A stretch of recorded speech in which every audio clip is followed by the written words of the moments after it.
Why don't we do that? Are you guys ready?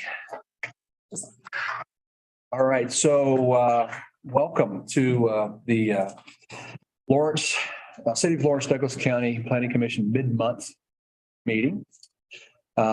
This is a hybrid format meeting, and I'd like to turn it over to our staff to go through the rules.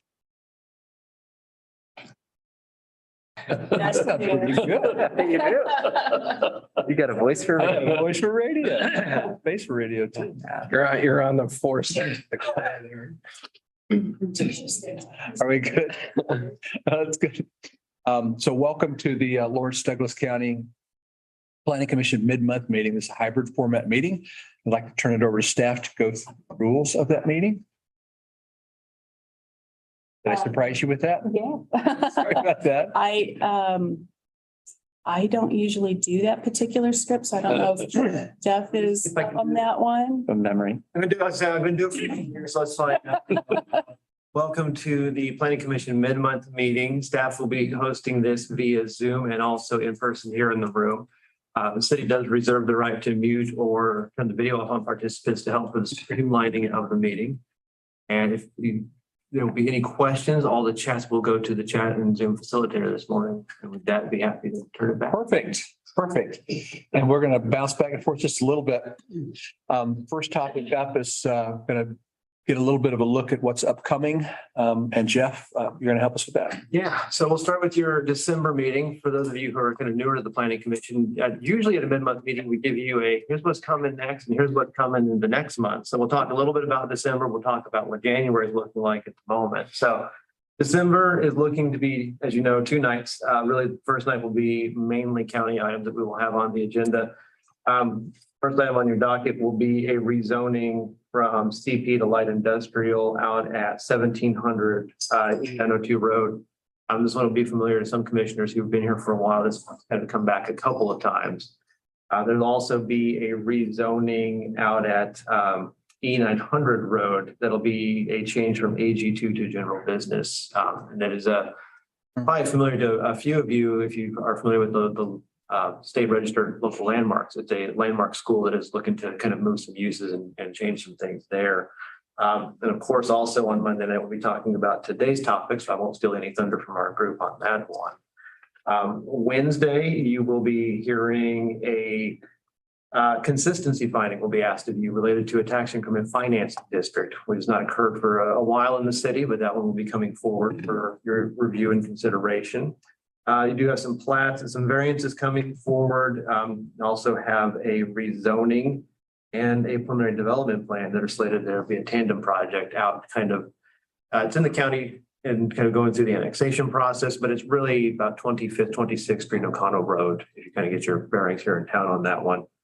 There's an annexation associated with that as well. There's an annexation that would have came to the city commission about, Oh, annexation is done. should be wrapping up. Yes. It's been through the planning commission. Yeah. Okay, gotcha. Thank you. So, actually, I don't know if that one went through planning commission because it was under 10 acres. It only went direct to city. Okay. So, but that is wrapping up in its process at the moment. You'll also see a preliminary development plan, which is a modification of the existing plan at 6th and Monterey Way. So it'll be kind of in the, not at the intersection, but part of that PCD on the southeast corner of that intersection. It's been kind of sitting vacant for a number of years. So a proposal's coming forward for that. And also a special use permit for an expansion of a non-conforming bar use in the downtown district. So got a few things on for Monday. Is that, on Wednesday? Without going too far into that, is that one that's speaks to the grandfathered SUP? Got it. Yeah, it'd be one of this for the red line if you're familiar. Okay. So a few more on Wednesday than on Monday with kind of the thing, but truthfully, the mid-month here, it's going to be kind of your introduction to your Monday meeting. And Jeff, these are the 19th and the 20th. Yes, it was on 19th with my first. It is, yeah, it'd be Monday, the 19th would be for this items, and the ones we talked about, the 21st will be your longer meeting. And kind of in your look ahead, if I use my crystal ball to kind of predict future a little bit, at this point, we would predict January to be kind of running on 2 nights and both be very full. So at the moment, we know some cases will probably move around in a bit, but at the moment, it's looking like 2 very full nights in January. Love it. Happy New Year. But that is just kind of the camp we got for the moment for December and January. Thank you. Any thoughts, questions on that, team? I'm curious, are there any particular items you've gotten unusual amount of communication or feedback from the public on? Today's, one that you heard today for wind, I think has been a big one. We're still going through a little bit. I haven't heard a lot of communication on the others. I think the one that is probably also going to be in that boat would be the conformance finding request for the TIF district, because your role is a small sliver of a lot of moving parts, and it's hard to get a handle on the wholeness of that project. And so there will have I think there'll be some communication. It is related to the KU Crossing project, which is the northwest corner of 23rd and Iowa Street. Right. That's what I thought it was. Yep. So that one I think would probably have some communication and probably some discussion. Yeah, thanks. Awesome. Any other thoughts or questions, comments? All right, with that, we'll go to our regular part of the agenda, study session.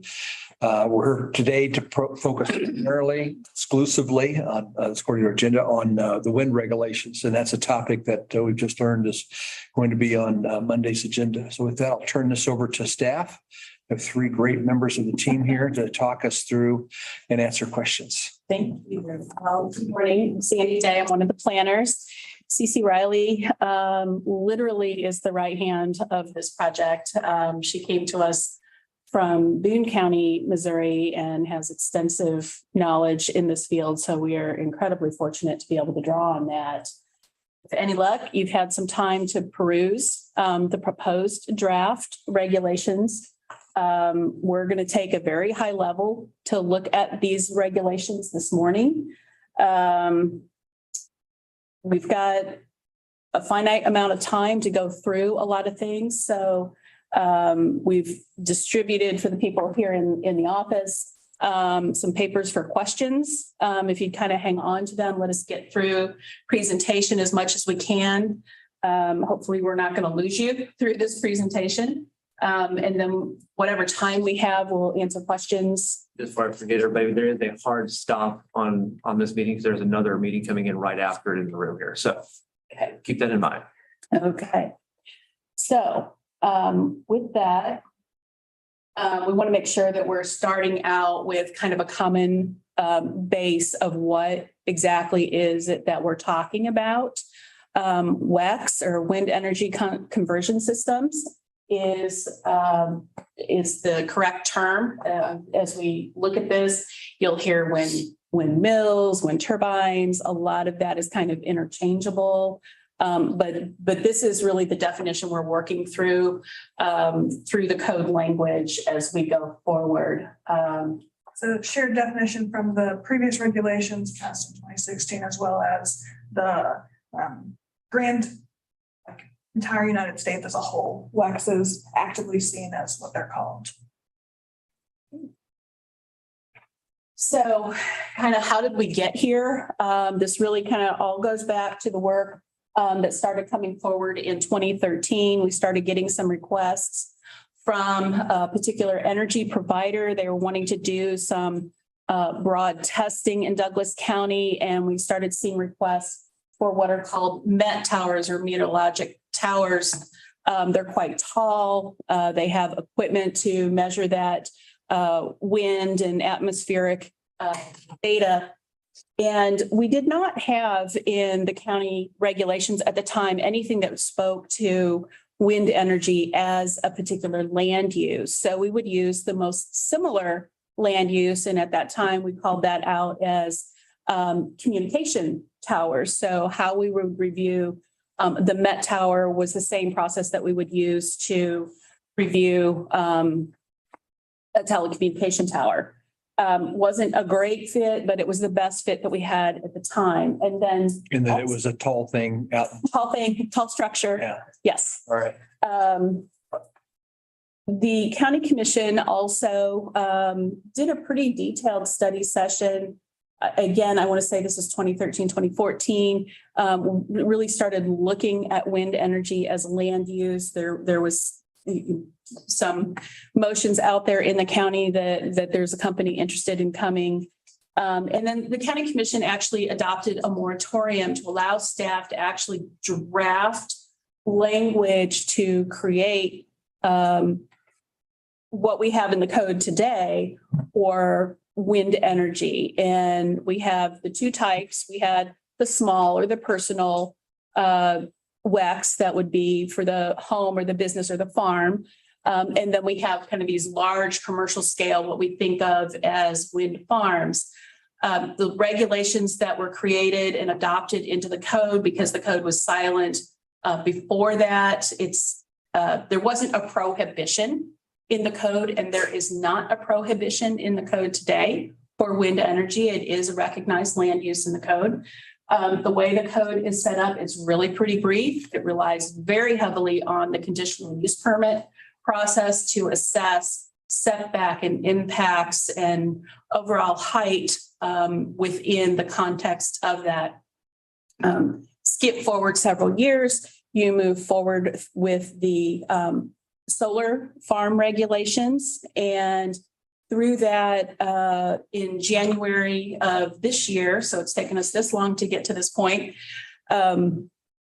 directed staff to revisit the wind regulations and bring more alignment with that set of regulations to the work that was done for solar. So that was kind of the framework of where we started this work. And then we've also spent a lot of time looking at best practices, making sure we're using good common language, really drawing heavily on the work that CC has done previously on this topic. If you notice, the current regulations, they're not very long. There's not a ton to them. We provided you with 28 pages of text to look at this. So yeah, the revised language. So want to jump in here? Sure. With that, part of why the revised draft language is so much longer is because we, like Sandy said, substantially leaned on the solar regulations and that setup, as well as really heightening a few key parts of the regulations to emphasize things such as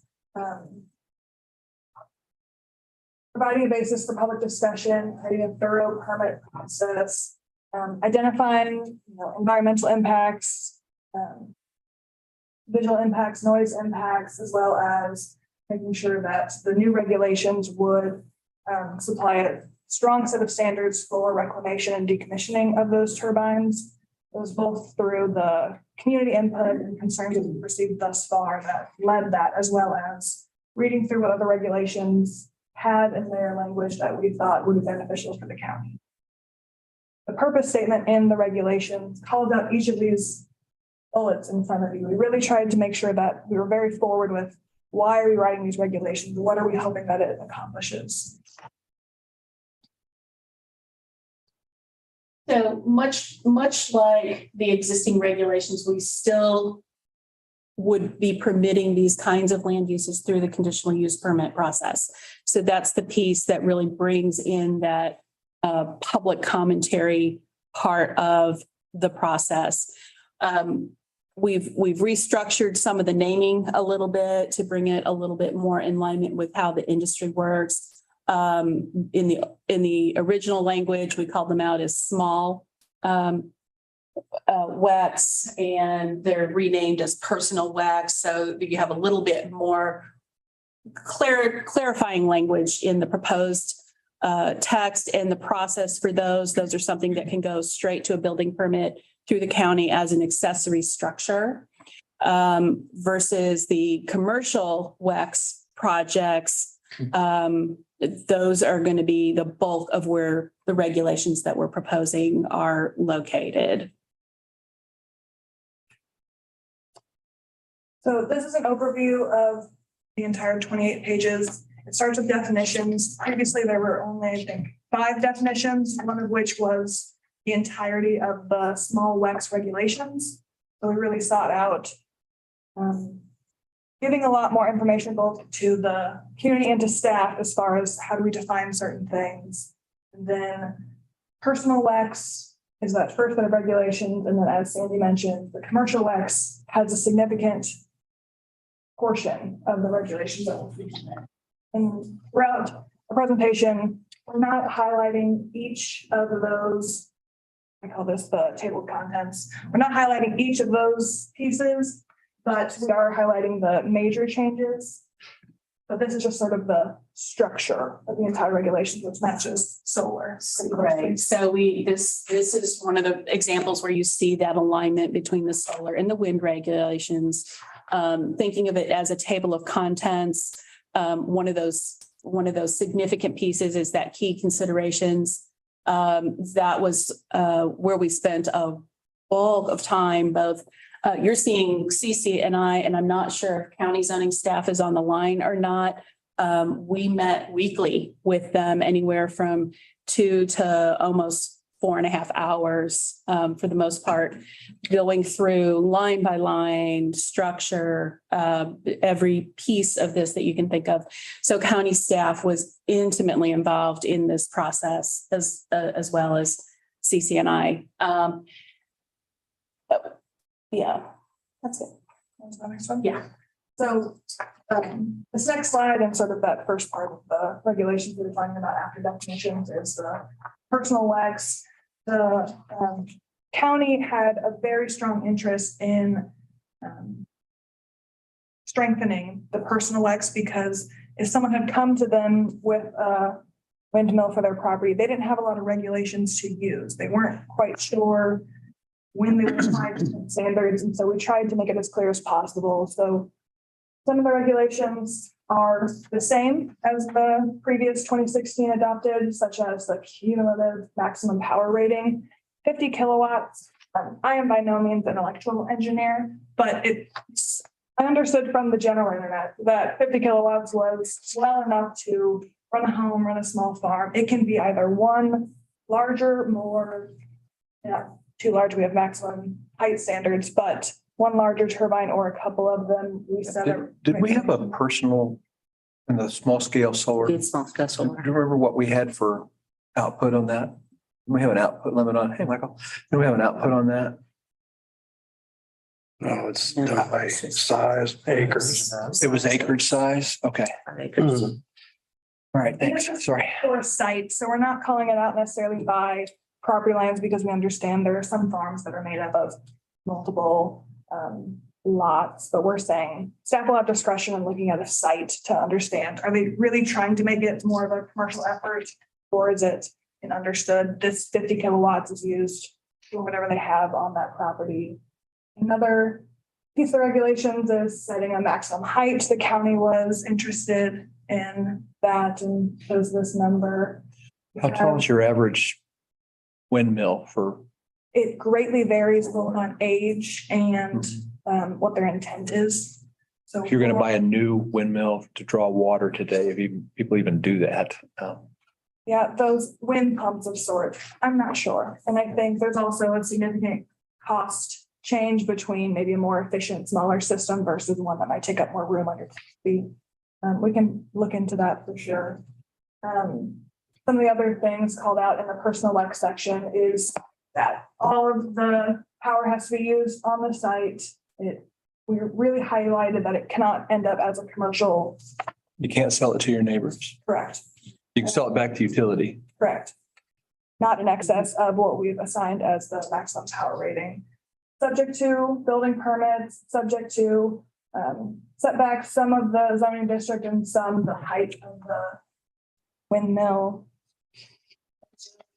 Any other pieces? No, I think that was, again, the county staff was very concerned and wanting to be very deliberate that the personal WEX are for personal use, that there's not this end run to try and have a commercial enterprise or have multiple farms come together and try to circumvent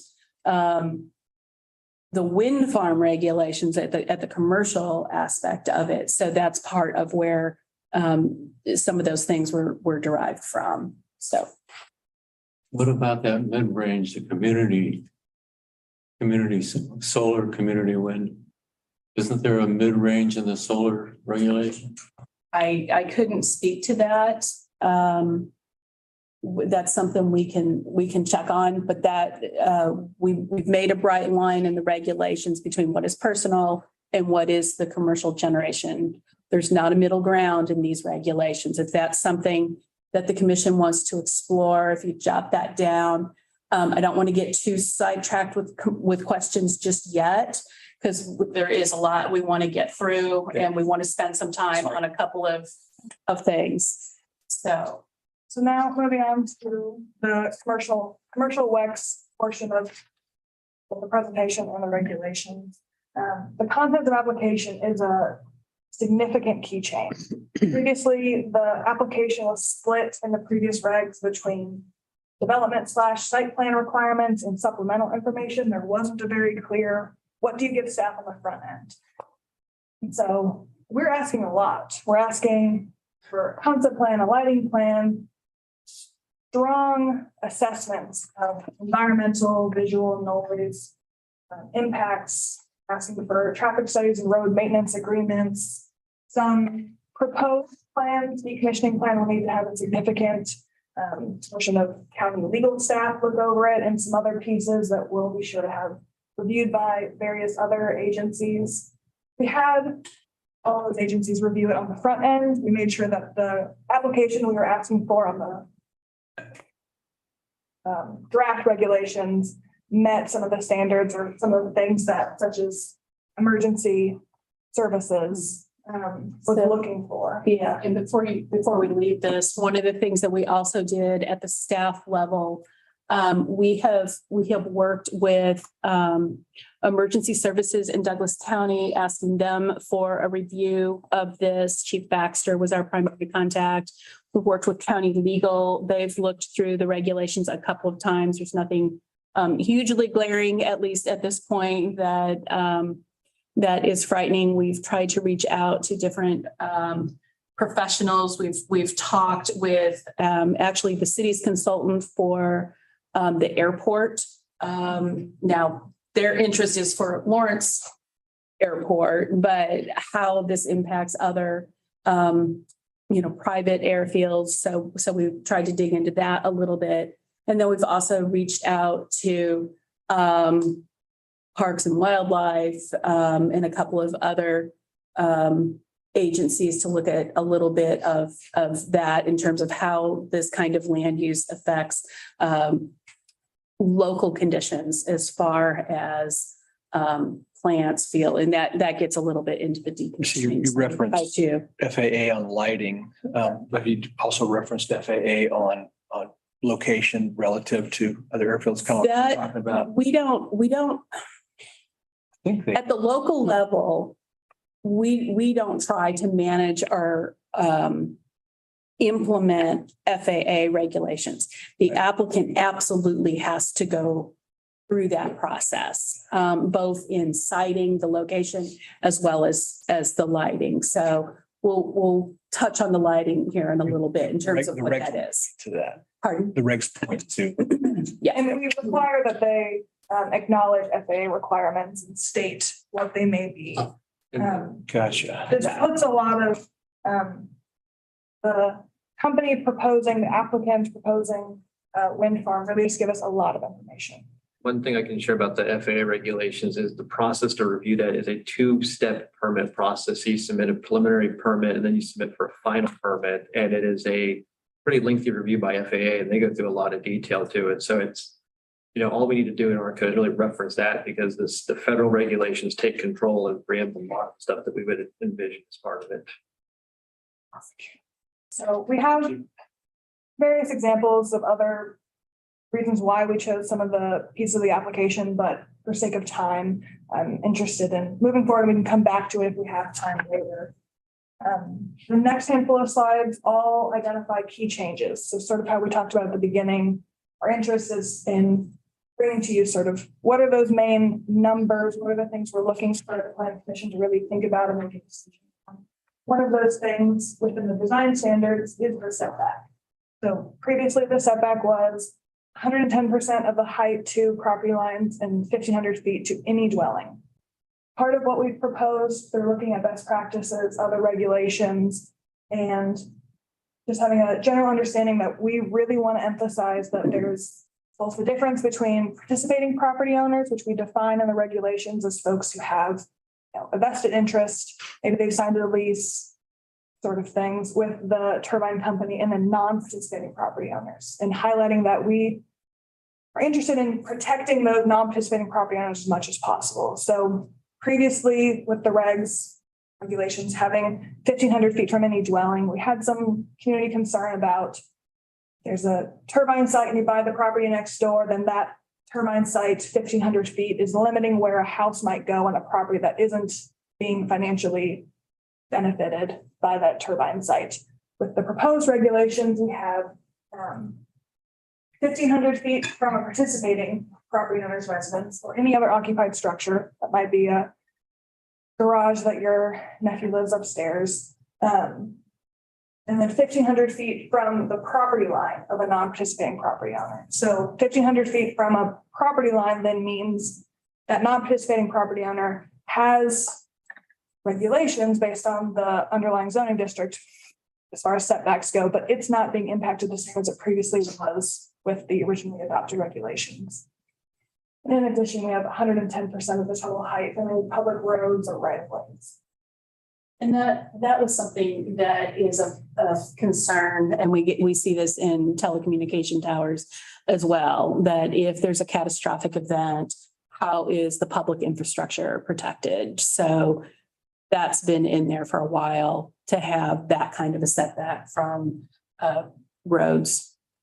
And as with any CUP, the Board of County Commissioners will have flexibility to make greater setbacks or make determinations based on the site itself.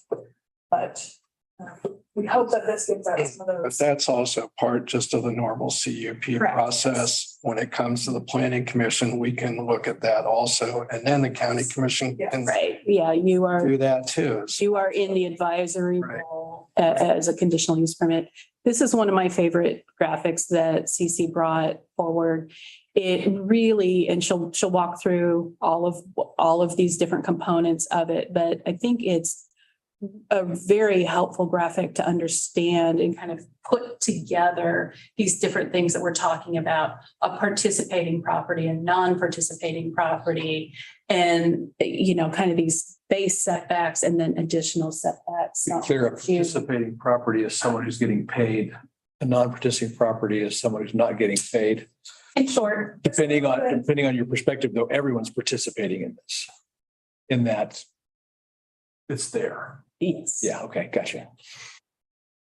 So with the graphic seen in front of you, the triangles are, this is a very much artificial site. It didn't base us off any land that exists in the county. It didn't base us off any proposed anything. It's just sort of a box, and then I started putting stuff into that box.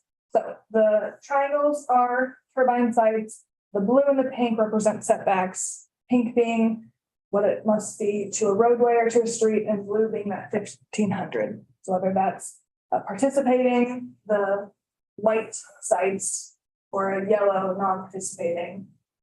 Some of the things I'd like to highlight within this graphic. So the white, all participating. Let's just say if they're the same property owner or if they're all just folks that have entered an agreement. So within this site, this turbine, it can go within this participating property owner's property. However, there's a hard line here. It could not be any more north or west based on setbacks alone. Similarly, it cannot be any more south or west. Sites such as this couldn't be any closer to this road. It's running right up to 110% setback. And these setback examples. Could you click into the 110% height setback? Or just, I'm not sure I'm following that. Pardon me. So there's a regulation that 110% of the total height of the structure. So say it's max Gotcha. 300 feet tall, it has to be 330 feet Away from the road. a road or. Thank you. Super. Correct. Sorry. Thank you. Thank you for No, that. all's well. I'm definitely recognizing the clock and then probably moving too fast. But this is setbacks alone. This isn't recognizing potential floodplain, potential bird, migratory corridors, bats, all that sort of stuff. This is just intending to highlight that we set some pretty strong setback standards. So in practicality, we would see something like this, and then we would start to refine that based on the other studies that would be provided by the applicant. So if there's regulatory floodplain, that they cannot physically put the structure, if there are other environmentally sensitive lands for some category, if there is something in the wildlife reports that have to be protected. So this is our starting point that we would look at, and then it is going to get refined from there. So the next slide starts to go into another key change within design standards, which is previously regulations did not have any discussion of a maximum height or permitted height. The regulations we proposed do have that staff recommendation. So in the existing regulations, it would have relied heavily on the conditional use permit process to identify through that permitting, through that public review, that public hearing, what would be the maximum height. The applicant would make their application for whatever it is that they're looking for. We would try to review it and give you a staff recommendation of that. And then through that public commentary, we'd probably be adjusting the height. It really doesn't give any assurance or expectation to the applicant, for staff, or for the public. And so this is a big clarifying point in the proposed regulations. That's 262 feet. Is that, what's the normal size for wind turbines right now? Well, There we're gonna do isn't that. normal. It is a wide varying, but so appreciate your math. I was just about to Google what is. I'll think Put it on my notes. instant conversions, but I'm looking at, I just did that 110 to 140 meters are often preferred for more moderate wind speed regions. Okay, I will. hang on to this. I know this is what's not, I'm going to ask you to, jot your question down, and we're probably going to answer it. Okay. And this is a big thing. So this is why we want to spend a little bit of time giving you the background, what it is and how we're getting there. So 80 meters is how the industry measures. And that was also something that was important for us when we were working through the regulations to make sure that we're using commonly accepted terms. We're not getting tricky and fancy and creating new titles and labels. Decimals and whether they Yeah. round up or round down. So part of this permitted height section within the design standards. Yes, it both mentions meters, but it also mentions hub height. The hub is a defined term in the regulation, and it's also, if you think about tower site with the blades coming off of it, it's that center where the blades rotate from. It is how within the industry turbines are sold and referenced within spec sheets. They call out the hub height, and then you do math to figure out the maximum height. With that, so staff is proposing to have a maximum hub height of 80 meters as measured by manufacturer specification, and then goes on to say that the county commission may approve greater heights, but not greater than 110 meter hub height. I'll go into sort of how staff came to that recommendation and what that means. But there's a document that was heavily relied upon. It's a study by the U.S. Department of Energy, which goes into the cost benefit analysis of increasing turbine heights versus energy that's output. Other piece of information that was relied upon was think about the character of Douglas County, think about the character of the area. Made this graphic in short, just to sort of give a visual representation to, I know I can't think of 80 meters off the top of my head. So the chart overall, so I have feet on the right-hand side because that is how we all probably primarily think. And on the left side, meters, because that's what's been discussed. Right. The hub heights, the campaigns at the far bottom left, you'll see it's about 120 feet. The grain elevator up in North Lawrence, I called a lot of people to figure out how tall that was. 130 feet. Transmission tower, this isn't a specific site in Douglas County, but it's just, if you're driving down the road and you see a transmission tower and you think, dang, that thing's tall. It's probably about 150 feet. Those are the taller side of those. And then first you'll see an 80-meter turbine that's determined by hub height. So the question as far as how tall, if it's 80 meters, what can the maximum height be? What does that look like? There are 3 major manufacturers of turbines in the US. They make up more than 75% of the market. It's GE, Vestas, and Siemens. Each of those different turbine manufacturers makes turbines of varying, although they may all have 80-meter hub heights, varying length or width blades. So I took a study sample of about 20 turbines and averaged across all of them, what was their average maximum height, across all of them, what was their average minimum clearance. So you'll see here, of that, again, random sampling, about 442 feet maximum height at the tippy top. And then clearance wise, how low does it get to the ground? About 77 feet. We go to then what we're saying as the, or we're proposing as the maximum permitted height, or maximum permitted hub height. It does substantially go up as far as how tall can that get, nearly 600 feet. And then with that, there is a higher clearance of 135 feet, but how tall that tip gets, it's pretty dang tall. And the tallest structure both in the St. Louis area in Kansas City, the arch, and then a structure called One Kansas City Place. Holy cow. After drawing this little One Kansas City Place, now every time I drive into Kansas City, I see it immediately. We will be posting this presentation on our website for folks to use later, but it is likely that the tallest structure in Kansas is probably a wind turbine. I couldn't call out exactly where that was or which turbine site that might be, but considering it's Kansas City that has the tallest standard structure, who's to say how tall the tallest turbine is? And I did do some quick checking, and I'll have to figure out where I put it in my notes. We have a number of cell towers in the county, in Douglas County, and we've got a few that are upwards of 1,000 feet in Douglas County. So there is one, it was a broadcast tower located at 1761 North 1100 Road.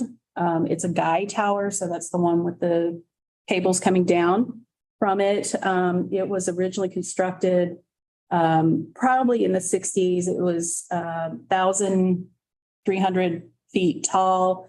It was reduced in height. They took off the top section, brought it down to 975 feet in 2006. So we've got a couple, not a ton. We do have a few 300-foot wireless telecommunication towers in Douglas County. Tallest building in Kansas is 385 feet.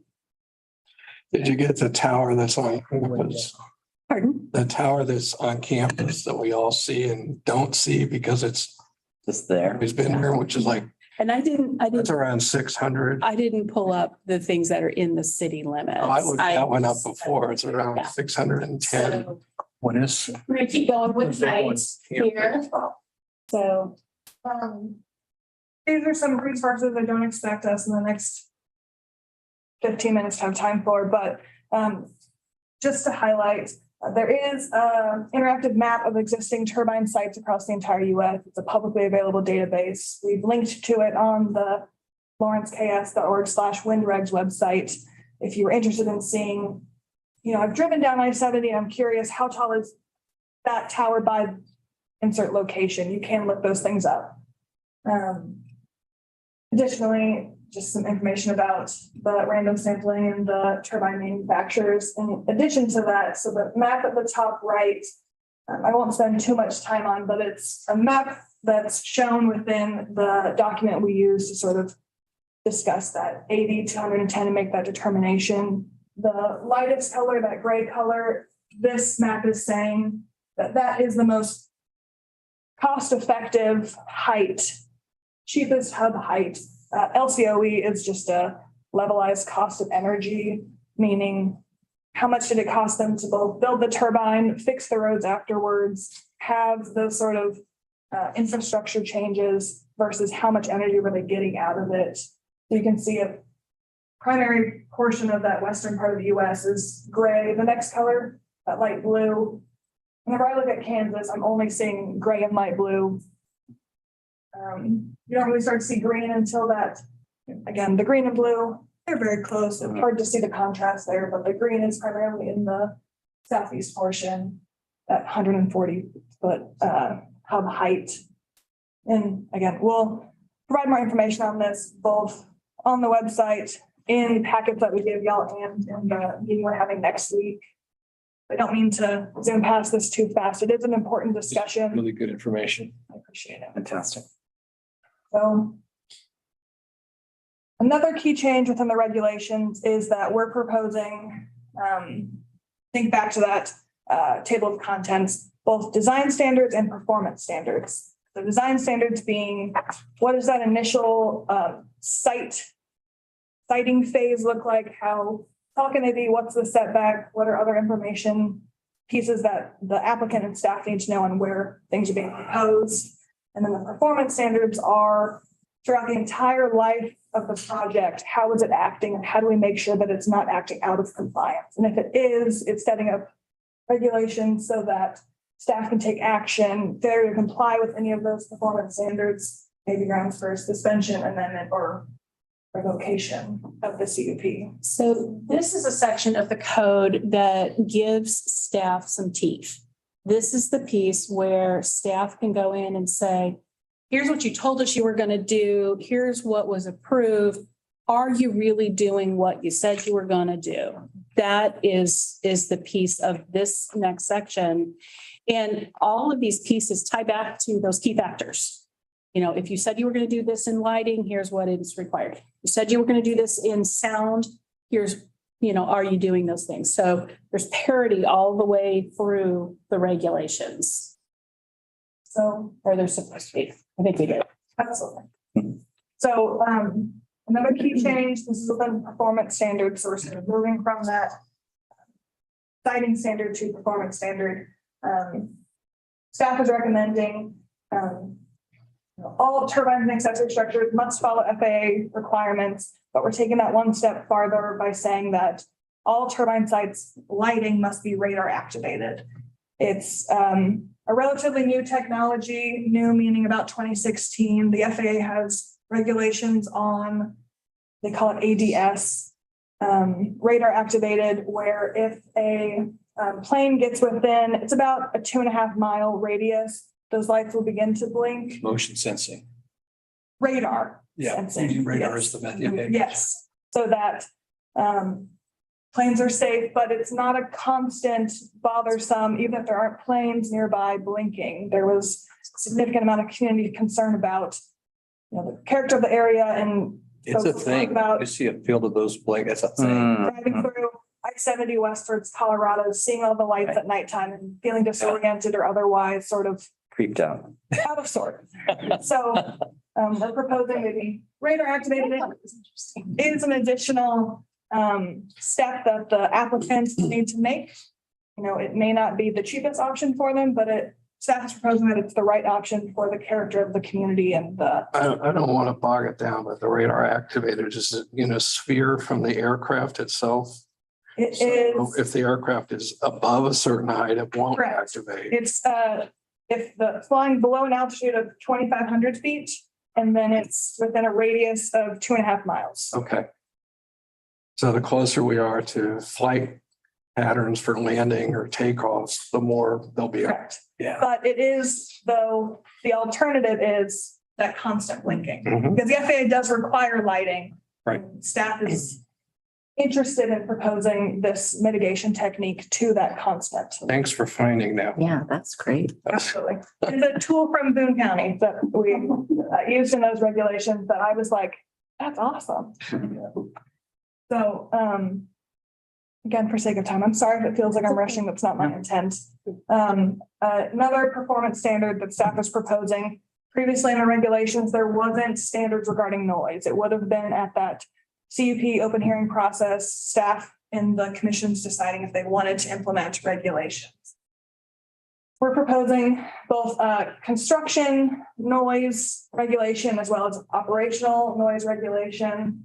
Said that the noise shall not exceed 50 decibels measured at a property line of the nearest non-participating property owner. That's again with the intent of not having any additional adverse effects on those non-participating property owners who may not have interest in turbines on their property itself. 50 is pretty standard across reading other regulations. Some folks will have it be 50 decibels at the dwelling. That then requires, additional. If you're non-participating, you may not be interested in having someone take a measurement at your house. The property line then gives that room to be on the participating property owners, take that measurement at that property line.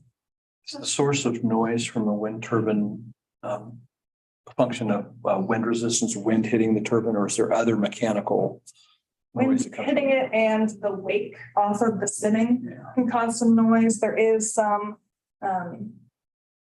lower frequency noises that happen from the Transmission. turbine itself. But it is more so Most of that it's wind resistance. Sound is one of those things that we spent a lot of time with county staff talking about. What is the right number?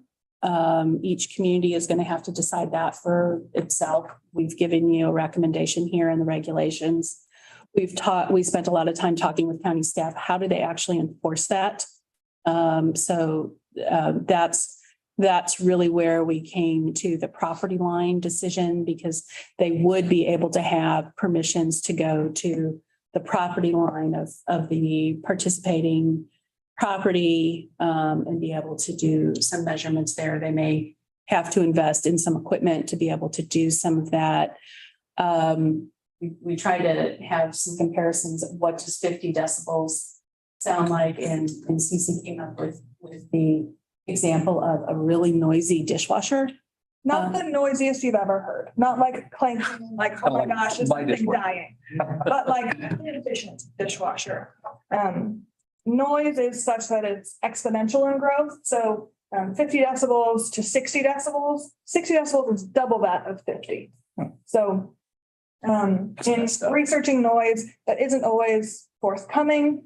60 decibels is about a coffee shop conversation or a window unit air conditioner. That 50 decibels was also, we had a brief conversation with members of the industry in talking about is 50, can you meet that? And they had said that 50 decibels, they measured it at a dwelling.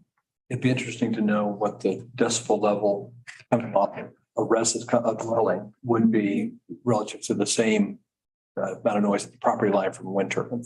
Because there's going to be sound, but if it is the function of wind going across the structure, there's sound coming from that too. Well, and we also talk about sound, people that are new to rural living, and there's been an active farm for years. The combines and the mechanical equipment that's associated with active farming can be quite loud and a nuisance to someone who is not used to that kind of sound. So sound can be really subjective. And the 50 decibels is meant to work in concert with that setback, that it has to be 1,500 feet from that property line. And in addition, we've written some sort of fail safes within the recommendations that they'll act in good faith, and if any mitigation techniques such as landscaping, walls, up to removal of the turbine may be required at, I believe it's county discretion, county commission discretion. But we've written those things in, trying our best to make sure that if in a bad situation, we can take action. So let's make a decision on meeting time. We've got 7 minutes and we have to hard vacate the room. How much time do you think you have left in? Probably north. We've reached the entirety of the key changes. Before you, the map you could look at while we're having the rest of the discussion, if you'd like. We have a proposed calendar moving forward. We'd like to talk to you about, but as far as time. Let's run through that. We have until 9. Right. Yeah, I thought we had till now. Right. Oh, I'm sorry. Yeah, we do have, the room is booked at, it goes till 9, the next one comes.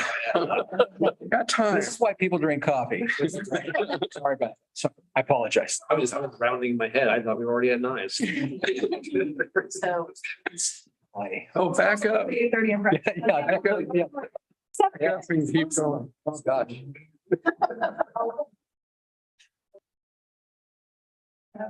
so sound. The welcome sign, we can talk about it more at the 19th or otherwise. Guess you can thank Jeff for this graphic. There was a request, what are the communities surrounding us doing? And because CC excels at research, she, I swear, put this together in a matter of hours. I'm sure she took longer than I that. color coded it too. So looking at the counties surrounding Douglas, you'll see Jefferson, Miami, Franklin, all permit commercial turbines. I have a quick reference sheet of some of each of those counties' regulations if the commission is curious on what does Miami County do or whatnot. Leavenworth has polka dots because while they permit commercial turbines within their regulations, they have a maximum height set to 200 feet. Maximum. And I did not find in my research that there was any actively commercial turbines being sold at that height. So there are regulations of such which permit it by language, but then may not permit it by the standards that they use. So that's effectively zoning out the land use. And we'll talk about this when we touch on moratoriums in a minute as well. If we are setting regulations so restrictive that it's impossible for the use to be located in Douglas County, that's a different discussion that we need to have. Osage County also has a funny little color to it because Osage is mentioned a lot within articles as having a ban, having a moratorium that they've been turned into they do use the language outright that say that they prohibit alternative energy sites within Osage County. However, in digging into their regulations, they do have some personal windmill allowances. That's why. They prohibit solar as well. They're big coal. Thing that they've announced is that they prohibit alternative energy systems. Really? And They use energy though. Yeah. All right. gathered each of the regulations from these counties. If you're interested in seeing how they're written out, I'm happy to provide Wyandotte, Johnson. What buttons? You all. The Kansas. Permit personal windmills. In Lyon County and Coffee County, both of those have active wind farm sites. Those are the closest to Douglas County.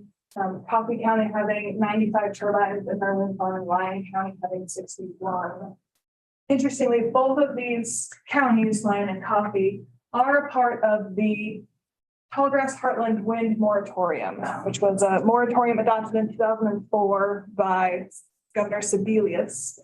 And it's been continuously adopted since that by all the governors at that time, or since that time.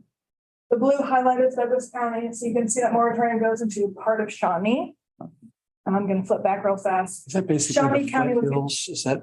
so Yes. what's designed to protect? Okay. Correct, yes.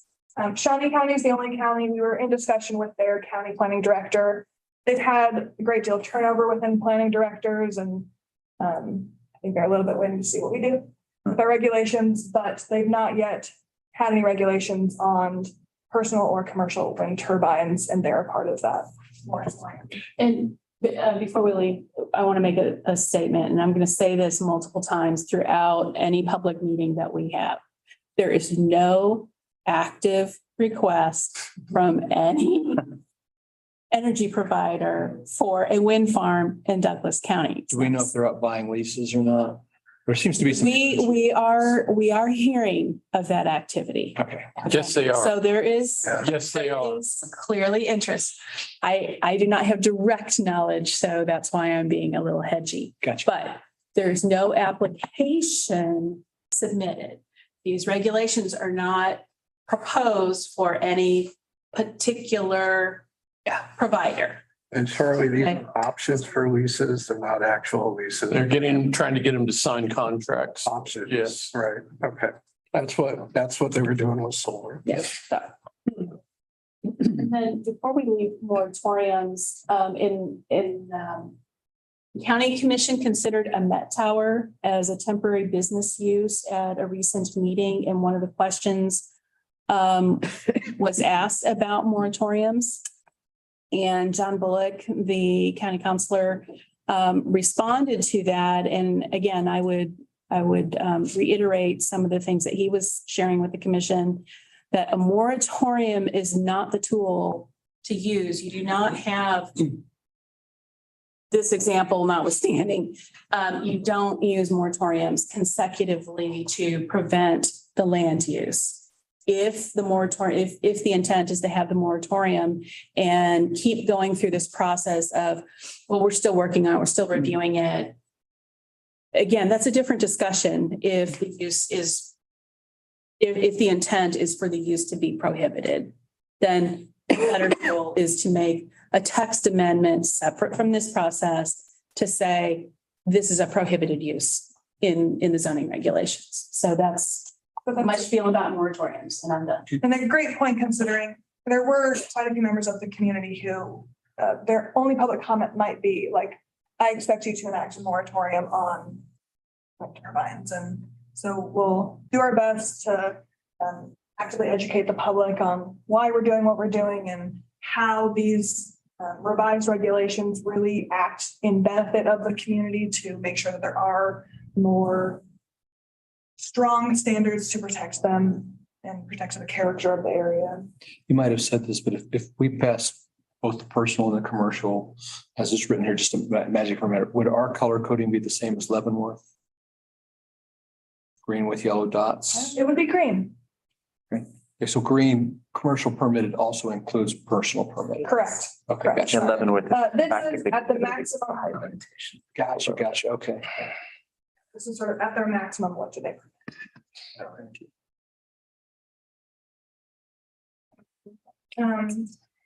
You sort of started to touch on this.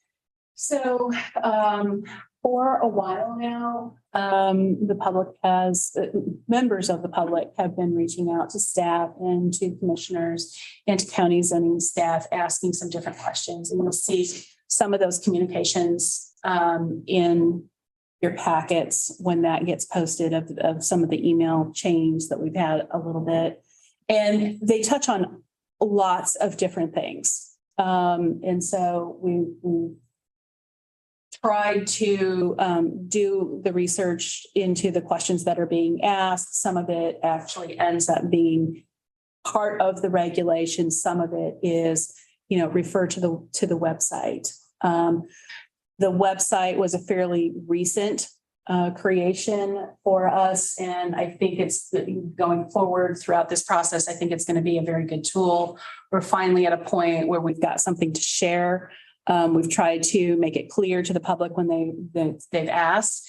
The county has in its code regulations permitting wind farms today. What we're discovering, and especially through the work that the commission did for the solar, was that there was just a lack of clarity in that we moved through that regulation fairly quickly and relied so heavily on the conditional use permit process that we just didn't take the time to do this kind of thing. So that's where we're at there.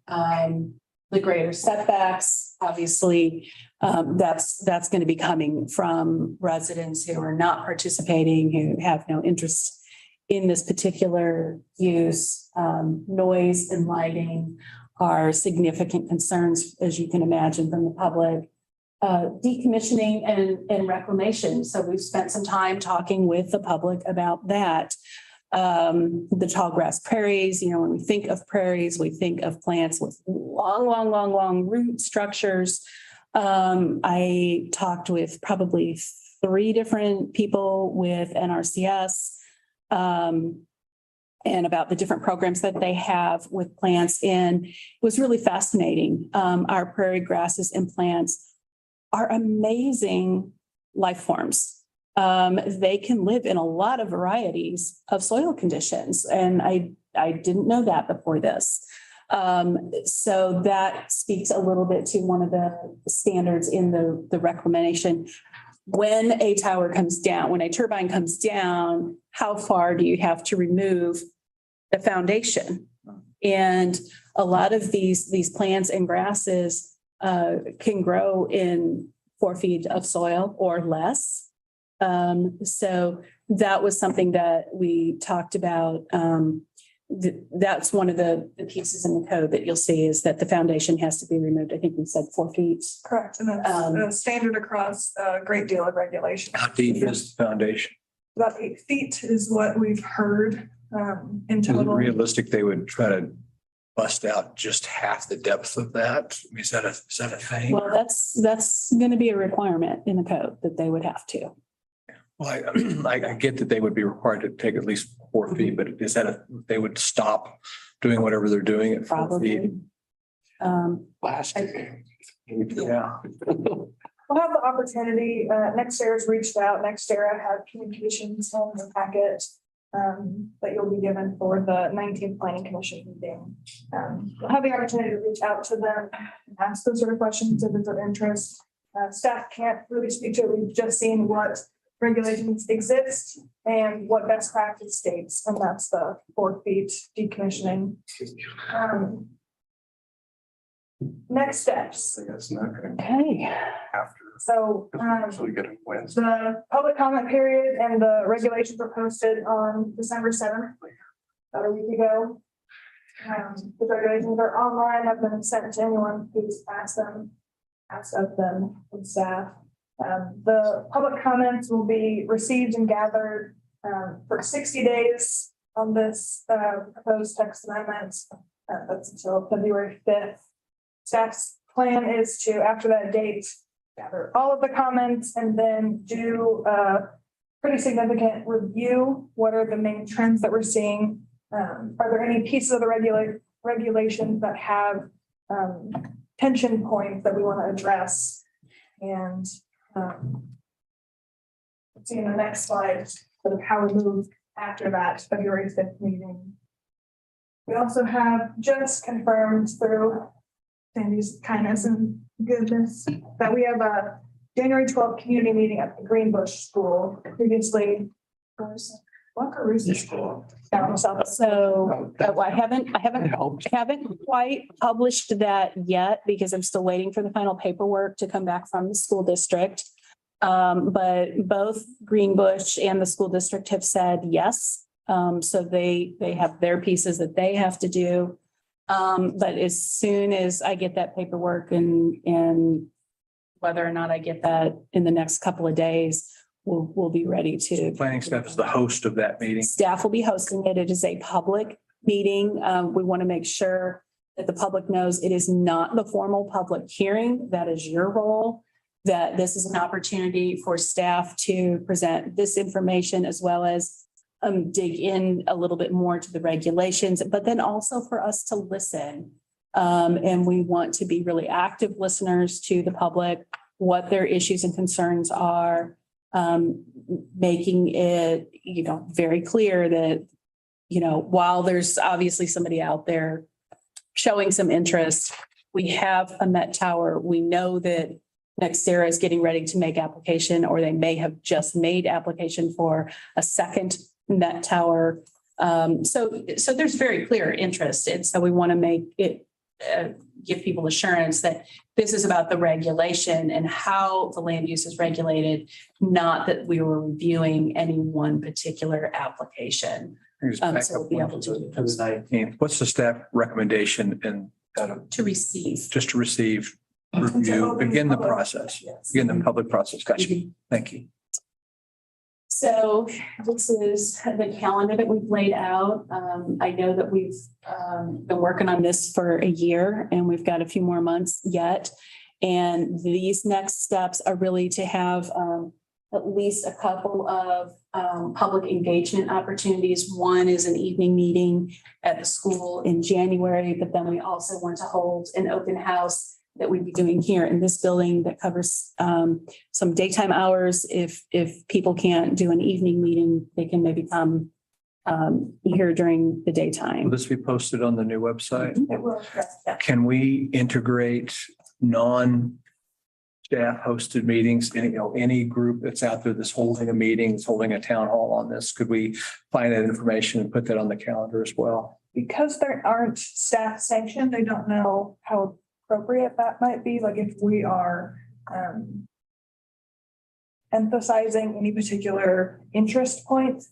It could You don't want be. to do that. I get that concern, but I'd also love do everything we can to make sure people feel like we're supporting the conversation and so all of us can know. So you know, we can, where to what show we up. can do is we can talk with our communications staff and find out the best way to go about doing that, so that we don't muddle things too much. I want to make sure that, what staff work, I don't want some special interest out there saying or advertising staff meeting and Sure. that kind of thing. So I think want to talk Just with think our, about the yeah, we the idea of- can think about it and we can talk with Okay. our communication staff and get some good guidance about how That's all I to, can how ask to you to do. do, how to make it interactive. Okay. And I might also add too, if they're meetings that are open to the public, we can add them to our planning commission agenda so that, we've gotten that proper notice so that you all can attend without coma issues. So they'll be there too. Awesome. Is that been decided for the meeting on the 20th? I heard back that is not a public meeting. And so that one we'll have to be careful about quorum. Okay, so just tell you if we're going. Yes. So what's I'll come back to it later. Never mind. Thanks. So within this proposed calendar, we are proposing 4 formal public hearings. It would be the December planning commission meeting starting at January would be to update the planning commission on that community meeting we held at Greenbush. And then to continue public hearing, give folks additional opportunity to speak, as well as making sure that they're aware that the public comment period is closing for the regulations themselves. Then we have that open house that we'll be holding here. And then in February, proposing we present to the planning commission what we heard. It's after that public comment period closes. We can tell you what the findings were and have a discussion on how the regulations might change. And then up to that point, up to mid-February, we're not proposing to bring forward another draft. It won't be until after we've received all of the public comments that at this point, we're proposing to write a second draft that would be then discussed potentially at the mid-month in March, and then present the final draft at the planning commission meeting March 20th, and that would be the final public hearing. It's a lot of things right after the other. Recognize that. I'm interested to hear what y'all think about this general calendar.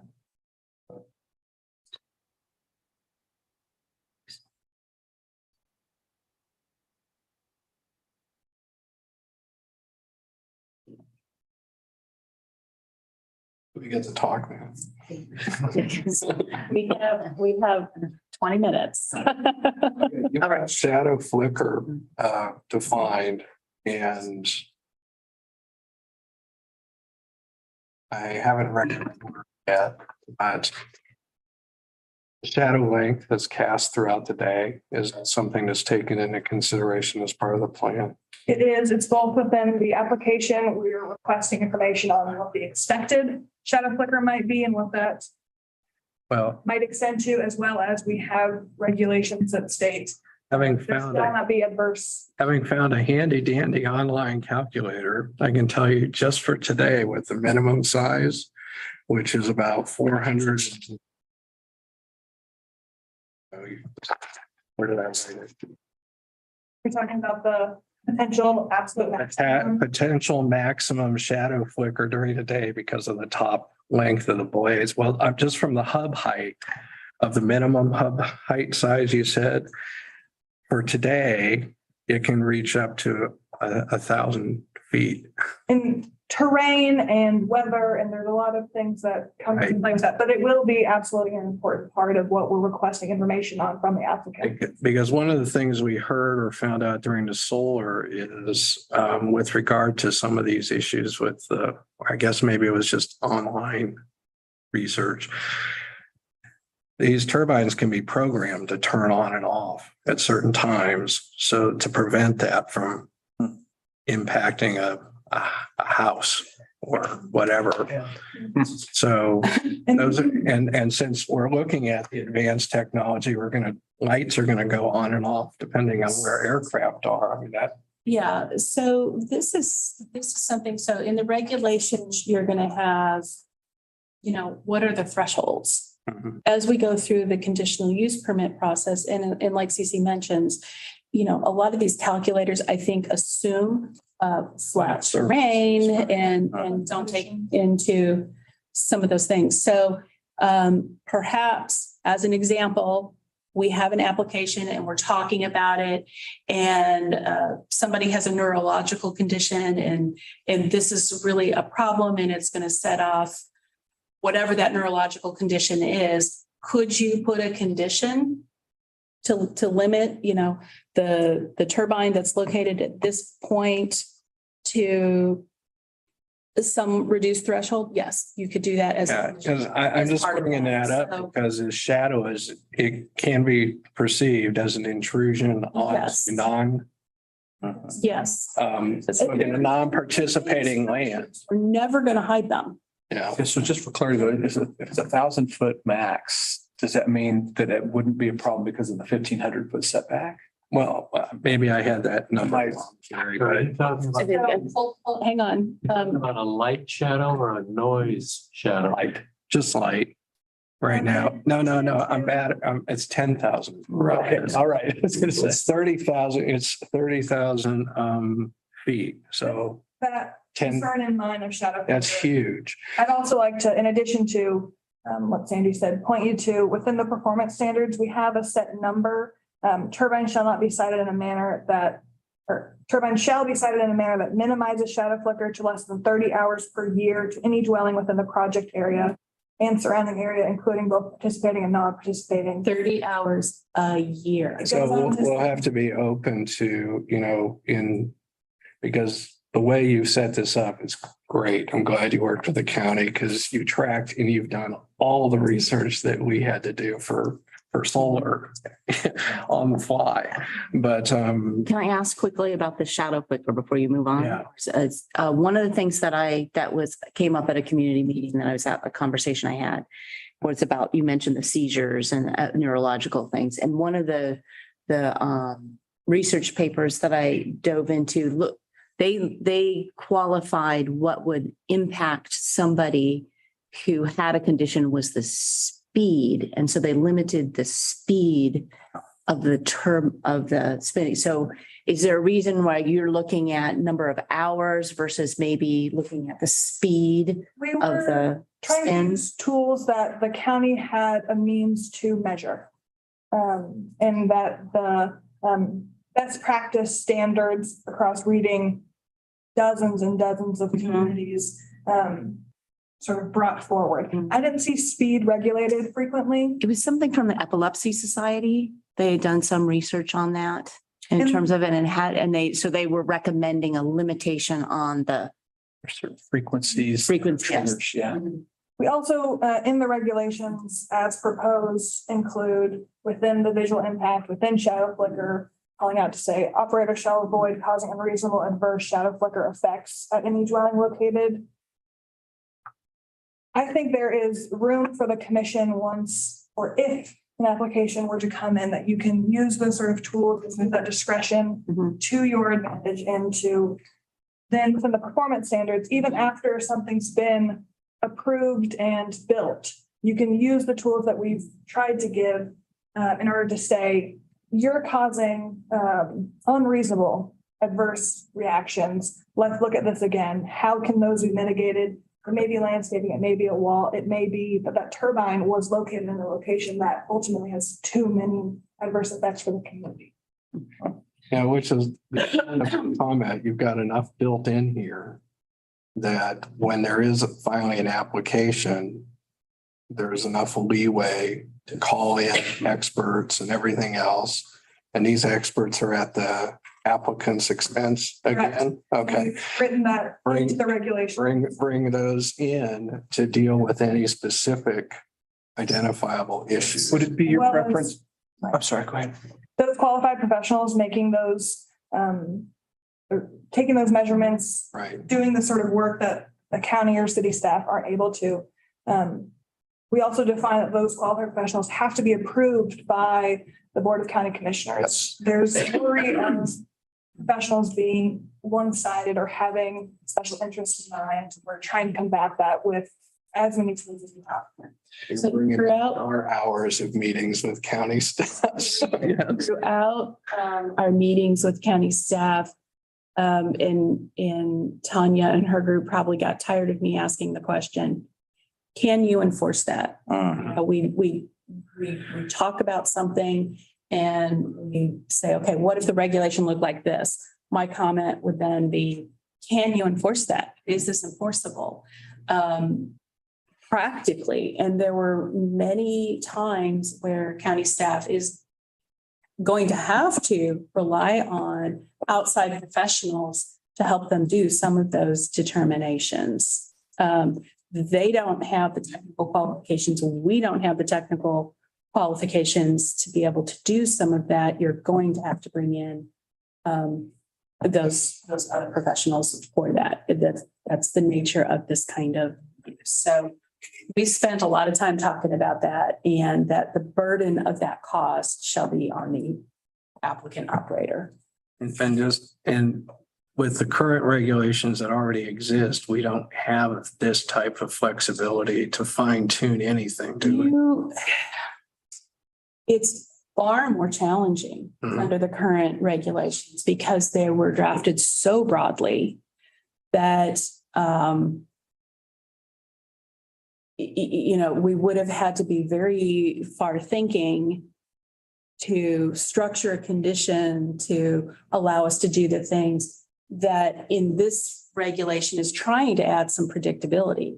Applicant, you're on notice that if this is a problem, we can point to the code and say, this is a problem, you applicant have to mitigate it. What is your mitigating technique? And if A, B, and C don't work and the mitigating technique is stop the turbine from spinning or remove it, that is a possibility. That point 3 on there, I guess the question I wanted to ask is, would you prefer to have an undefined standard that operator shall avoid causing unreasonable adverse shadow flicker? There's a set of things in there, each one of them, depending on how it's defined. There's more later on in what they're looking at distances and such like that. But yeah, there's some of both. It just really it comes down to who's in office and who's enforcing at any time. Yeah, that's kind of my point. So I'm not challenging it, but I'm really just genuinely asking the question. Would you either leave it? It's a conversation. Or should, I think in solar, we went to some pretty great lengths to put some numbers in there and then made a conscious decision on where we said we would allow a variance from. In some cases, we said no variance at all. Those are things we should look at between now and Monday night. So we can have the bigger conversation Monday night and start raising other questions. Yeah. Look at. And if it's now and Monday, you have questions for staff, you have research projects, you have things you want us to look into or otherwise consider. I'd like if you could email or get those in writing and I'll do my best to make. You ready for happen that? Between now and Monday, just the. Which probably isn't enough time to actually get you good questions and give you time to answer by Monday, but there are things that we'll get. And I think by spreading out this conversation over the next couple of planning commission meetings, Mhm. you're gonna have that opportunity. You know, this is my off the top of the head kind of question. 2 days later, you're gonna think of something more formulated and we can be collecting those and being prepared for the next update in January, February. I appreciate it. It all looks very doable, very well thought out, and most of the hard work's done. So it's just, Much of, and quite frankly, much of the hard work was done with Mary and the steering committee in solar. So we had the advantage of being able to draw on that, and that was part of the direction from the commission to bring into that the regulation, the alignment that you were looking for, and being able to draw on Cece's experience with Boone County, and that was a highly regulated piece of code that was prepared. So This can seem like deja vu, but we have like 7 minutes yes. before we have a hard stop. Yes. I have a quick specific question. Yeah, please. Just because yes, this is great. Thank you. Because I know the big thing that's going to come up, of course, is setbacks. Can you tell me quickly how you came up with the 1,500? Where does that come? Use the previous regulations as a measurement from any dwelling. So it started at that. And then we looked at other regulations. Many of them use the maximum height and some percentage of that height, but then that's a harder number for folks to feel comfortable with their grasp because they don't know how tall those turbines might be. 1,500 also was a solid middle ground, a little bit in the higher range of middle ground, reading through dozens of regulations. County used 1750. That was a 6-hour long commission meeting where people were throwing out different numbers. 1,500 was just what staff thought, both using the previous regulations, finding a space to then start the conversation. You absolutely have room if you'd like to make change of that or propose different things, but do you have any other? No, I think some of the things that we've put in the code are kind of starting points. The 80-meter hub height, the 1,500 setback. Something we didn't touch on is the notice boundary. We are doubling the notice boundary for an application. That's significant. Should it be 2 miles? Should it be 5 miles? 2 miles, what we have in the regulations that I proposed today. It was previously 1 mile. So want to give Michael a chance, but did you think about wind farm size by contiguous acres at all? We do not have a maximum project area. There are a lot of other regulations that I think will come into play where they can't get so close to the Santa Fe Trail and they can't get too close to an environmental thing of this nature. So I think that it'll naturally look. So that's I've something. been. Let's bring it back. Go ahead. Process question. Those of us who have been faithfully, silently writing questions, and we don't really have time to post to share those. I'm not sure if this is an appropriate question for the hearing. I'm really curious. I mean, you've based a lot of this on your experience with solar, but I'm curious, like what kind of toolkits you might have used, what kinds of sources those are from, and how they differ. So that can be maybe a discussion for another meeting, but. We can give you, but we can go over that on the 19th of the sources. Great. Yeah, all of this harkens back to Department of Energy, to Fantastic. natural resources. I mean, so there's a lot of sites that we used to get at this information. Fantastic. There's a lot of sites out there that I would say are very credible and reliable. There are other sites out there that probably have a little bit of an alarming Sure, on both sides, you're gonna have piece. commercial So interest we're groups and. aware of those. So, we tried to go to everything that was science-based. We didn't use those more like personal anecdotal or those three main manufacturers. I wasn't relying on their information that they were proposing. I've really, really pushed hard to use like government-based documents, accredited studies, and those things of that nature that we've been gathering, but we'd be happy to share. So just so everybody knows, we got about a minute. We got to clear the room. Yep. And so I got a hard copy and went through and wrote lots of things in here. May I just Can you bring yours on Monday? give you this? Bring your question on Monday. You can You want just to make a copy? It was Yeah. sent back to me. And then I will have, other That's fine. things to write on here. That's fine. I'd rather hold on to it since I can, yeah, it's just two questions. For sure. Sorry, Michael. Okay. Thank you.